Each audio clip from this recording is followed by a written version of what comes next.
It was with daybreak that the full extent of the destruction became clear. A modern industrial zone in one of China's biggest cities had been blown apart. Whoa! Oh! What the?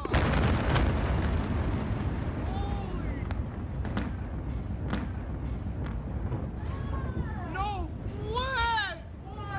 Oh shit! Oh shit! Are you filming? Yes, I'm filming! Whoa! Whoa! I think we are dead.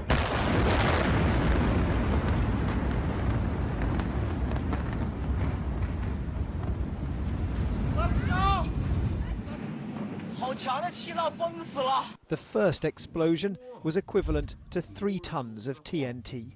The second, 21 tons. The blast wave rocked buildings miles away and was detected in the US as a seismic event. Tianjin's hospitals have been overwhelmed, having to turn some of those with minor injuries away. The wider country is watching these scenes with horror and disbelief. We saw fire but didn't expect there would be explosions. I was actually quite far away from the explosion site. I was working at the security booth and suddenly I heard the bang. I lay down immediately, but still got injured. The security booth was destroyed completely. Suddenly there was an explosion. Then I heard another burst. I escaped and I was running away. I got blood all over my body. Well, this is pretty much the front line of where the emergency workers have come to. You can see some of the fire crews taking a break, and if we walk this way, you can see the giant stacks of containers on the site. The explosion has tumbled them down, broken and buckling them as it's done so, and you can see that thick black acrid smoke still billowing from the site, and you can taste that smell of burning hanging heavy in the air.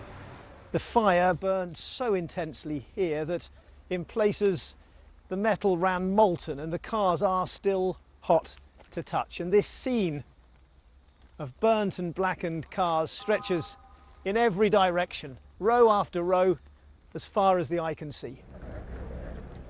These dormitory buildings for migrant workers were all but flattened. When the third blast came, the whole thing collapsed, this man tells me. And at this nearby apartment complex, almost every window in every building has been blown out. An extraordinary force tearing through hundreds of family homes with lethal effect. I feel very lucky to be alive, this man says.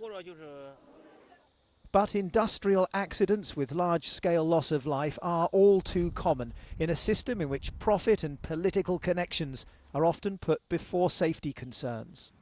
The emergency in Tianjin is far from over. The fire is still burning, and there's the added fear that the hazardous chemicals that were stored here may now be spread over a wide area.